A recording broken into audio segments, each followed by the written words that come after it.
ಯೋಜನೆಗಳು ಆಗಬೇಕಾಗಿದೆ ಎಂದು ಛಲವಾದಿ ನಾರಾಯಣ ಸ್ವಾಮಿ ಅವರು ಹೇಳಿದ್ದಾರೆ ಅಲ್ವಾ? ಕರ್ನಾಟಕದಲ್ಲಿ 9 ರೈಲ್ವೆ ಯೋಜನೆಗಳು ನಡೀತಾ ಇದ್ದಾವೆ. ಅದಕ್ಕೆಲ್ಲ ಸುಮಾರು 12,146 ಕೋಟಿ ರೂಪಾಯಿ ಬೇಕು. ಆಕ್ಚುಲಿ ಈ ರೈಲ್ವೆ ಯೋಜನೆ ಇದೆಯಲ್ಲ, ಸೆಂಟ್ರಲ್ ಲಿಸ್ಟ್ನಲ್ಲಿ ಬರೋದು, ಸೆಂಟ್ರಲ್ ಗೌರ್ಮೆಂಟ್ನವ್ರು ಮಾಡೋದು. ನಾವು ಜಾಗ ನಮ್ಮ ದುಡ್ಡು ಖರ್ಚು ಮಾಡಿ ಜಾಗ ಕೊಡ್ತೀವಿ ಅವರಿಗೆ ಉಚಿತವಾಗಿ. ಜಾಯಿಂಟ್ ವೆಂಚರ್ ಅಲ್ಲ, it is the duty of the government of India. ನಾವು ಆದರೂ ಕೂಡ ರೈಲ್ವೆ ಯೋಜನೆಗಳು ಬರಲಿ ಅಂತೇಳಿ ಕರ್ನಾಟಕಕ್ಕೆ ನಾವು ಜಮೀನು ಅಕ್ವೈರ್ ಮಾಡಿ ನಾವೇ ಅದಕ್ಕೆ ದುಡ್ಡು ಕೊಡ್ತೀವಿ ರೈಲ್ವೆ ಡಿಪಾರ್ಟ್ಮೆಂಟ್ನವ್ರಿಗೆ. ಆಮೇಲೆ ಅರ್ಧದಷ್ಟು ದುಡ್ಡು ಕೊಡಕ್ಕೆ ಶುರು ಮಾಡಿಬಿಟ್ಟಿದ್ದೀವಿ ಈಗ. ಎಷ್ಟು ಕಾಸ್ಟ್, ಪ್ರಾಜೆಕ್ಟ್ ಕಾಸ್ಟ್ ಎಷ್ಟಿರ್ತದೆ ಅದ್ರ 50% ನಾವು ಕೊಡ್ತೀವಿ. 50% ನಮ್ದೇ. ಬಟ್ ಲಾಭ ಎಲ್ಲ ಬರೋದು ಯಾರಿಗೆ? ನಮ್ದು ಲ್ಯಾಂಡ್ ಎಕ್ವಿಷನ್ ಕಾಸ್ಟ್ ಸೇರಿಸ್ಕೊಂಡ್ರೆ 75% ನಮ್ದೇ ಆಗ್ತದೆ. ದುಡ್ಡು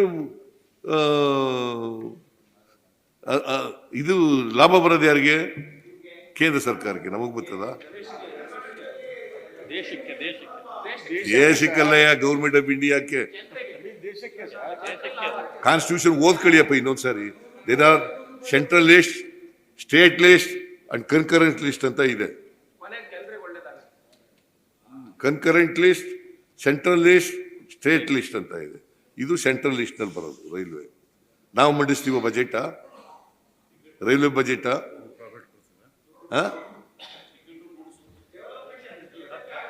ಇದು ಪ್ಲಾಟ್ಫಾರ್ಮ್ ಟಿಕೆಟ್ ಇದೆಯಲ್ಲ, ಆ ದುಡ್ಡು ಅವ್ರಿಗೆ ಹೋಗೋದು. ಲ್ಯಾಂಡ್ ಅಕ್ವಿಷನ್ ಮಾಡಿಕೊಡೋದು ರಾಜ್ಯ ಸರ್ಕಾರ ಜವಾಬ್ದಾರಿ ಅಲ್ಲ ಸರ್? ಲ್ಯಾಂಡ್ ಅಕ್ವಿಷನ್ ಮಾಡಿಕೊಡ್ಬೇಕು ಆಯಾ ರಾಜ್ಯಗಳಿಗೆ ಸಂಬಂಧಪಟ್ಟಿರ್ತಕ್ಕಂಥದ್ದು. ನೀವು ಬಿಹಾರ್ನಲ್ಲಿ ನೋಡಿದ್ರ? ಬಿಹಾರ್ ಗೊತ್ತಾ ನಿಮ್ಗೆ? ಅಲ್ಲ ಸರ್, ನಾನು ಕೇಳ್ತಾ ಇದ್ದೀನಿ.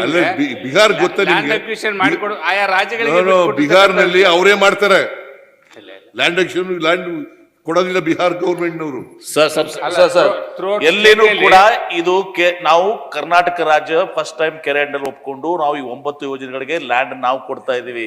ಇಡೀ ದೇಶದಲ್ಲಿ ಎಲ್ಲಿನೂ ಕೂಡ ಲ್ಯಾಂಡ್ ಎಕ್ವಿಷನ್ ಕಾಸ್ಟ್ ಸರ್ಕಾರ, ರಾಜ್ಯ ಲ್ಯಾಂಡ್ ಎಕ್ವಿಷನ್ ಕಾಸ್ಟ್ ಅವರೇ ಭರಿಸ್ತಾರೆ, ಕಾಸ್ಟ್ ಅವರೇ ಭರಿಸ್ತಾರೆ.